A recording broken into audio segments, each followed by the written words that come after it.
আসসালামু আলাইকুম। আপনি ফেসবুকে কি ব্যবহার করতেছেন, কোথায় চ্যাট করতেছেন, কোথায় ভিডিও শেয়ার করতেছেন, এই সকল তথ্য কিন্তু বাইরের লোক কিন্তু জেনে ফেলতেছে। শুনতে অবাক হলেও কথা কিন্তু সত্য যে আপনি যা ব্যবহার করতেছেন ফেসবুকে সকল তথ্য কিন্তু অন্যরা জানতেছে, অথচ আপনি জানেন না। কোন কোন লোকেরা তথ্যগুলো জানে এবং কিভাবে এটা অফ করে দিবেন এবং অ্যাকাউন্ট হ্যাক থেকে বাঁচতে পারবেন।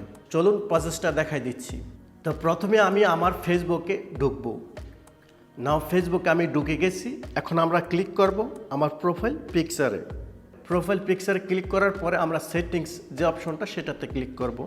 ক্লিক করে সেটিংস অ্যান্ড প্রাইভেসি সে অপশনে চলে আসছে। আমরা এখন স্ক্রল করে নিচে চলে আসবো। নিচেই অপশনটা আছে ইউর ইনফরমেশন। এই সেকশন আসলে দেখেন এই যে অপশনটা অ্যাপ অ্যান্ড ওয়েবসাইটস, এটাতে ক্লিক করব।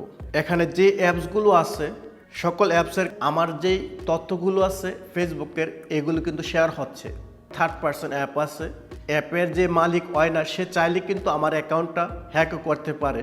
এবং কি আমি কোথায় SMS আদান প্রদান করতেছি, ভিডিও এবং কি এভরিথিং যা আছে সব কিছু কিন্তু এটার কাছে তথ্যগুলো শেয়ার হচ্ছে। কারণ আমি ভুলবশত এর অ্যাক্সেসটা মানে আমার যেই ফেসবুকের যা পারমিশন আছে সেটা কিন্তু আমি একটা অ্যাপস ইউজ করার ক্ষেত্রে দিয়ে ফেলছি বলি। আপনারা আপনাদের যেগুলো সন্দেহমূলক হয়, যেগুলো আপনাদের মনে হয় যে এটাতে হ্যাক করার সম্ভাবনা, আমার এখানে প্রয়োজনীয় কিছু লগ ইন করা আছে, আপনারা সকলগুলো এখান থেকে ডিলিট করে দিবেন। তো আমি একটা ডিলিট করে দেখাচ্ছি। আলটিমেট গালফ এটাতে ক্লিক করব। ক্লিক করে এখানে দেখেন আমি কি কি তথ্য শেয়ার করে রাখছি এখানে এই অ্যাপসের মালিকের কাছে। ফ্রেন্ড লিস্ট, আবার অনেক অ্যাপস আছে যেটাতে ঢুকতে জিমেল অ্যাকাউন্ট লগ ইন চায় বা ফেসবুক অ্যাকাউন্ট লগ ইন চায়। সেই ক্ষেত্রে কিন্তু এই যে নিচে এই জায়গাটা জিমেল আইডিটাও দেওয়া থাকবে। তখন জিমেল দিয়ে যা করবেন সকল তথ্যগুলো এই অ্যাপসের কাছে চলে যাবে।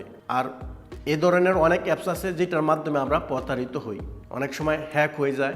থার্ড পার্সন অনেক অ্যাপসের কারণে অনেক সময় আমরা যা ব্যবহার করি সকল তথ্য কিন্তু তারা জেনে যাচ্ছে। তো আমি এটাকে ফ্রেন্ড লিস্ট থেকে রিমুভ করে দিব।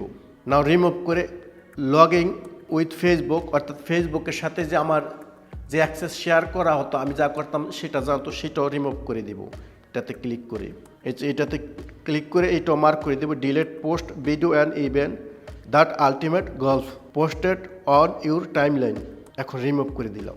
আর এখানে আপনাদের যে সমস্ত অ্যাপস আছে সকল অ্যাপস ঠিক একইভাবে রিমুভ করে ফেলবেন। ফ্রেন্ড লিস্ট পোস্ট যা আছে সবগুলো মার্ক করে রিমুভ করে ফেলবেন। একবারে যেগুলো খুবই প্রয়োজনীয় আপনার ব্যবহার করতে লগ ইন রেখে যে অ্যাপসগুলো সেগুলো রাখবেন। আর সকল অ্যাপস এখান থেকে ডিলিট করে দিবেন। তাহলে আপনার তথ্য আর বাইরে কখনো শেয়ার হবে না এবং আপনার অ্যাকাউন্ট হ্যাক হবে না। আর আপনি যা করতেছেন সেই তথ্যগুলো কিন্তু আর অন্য কোথাও লিক হবে না।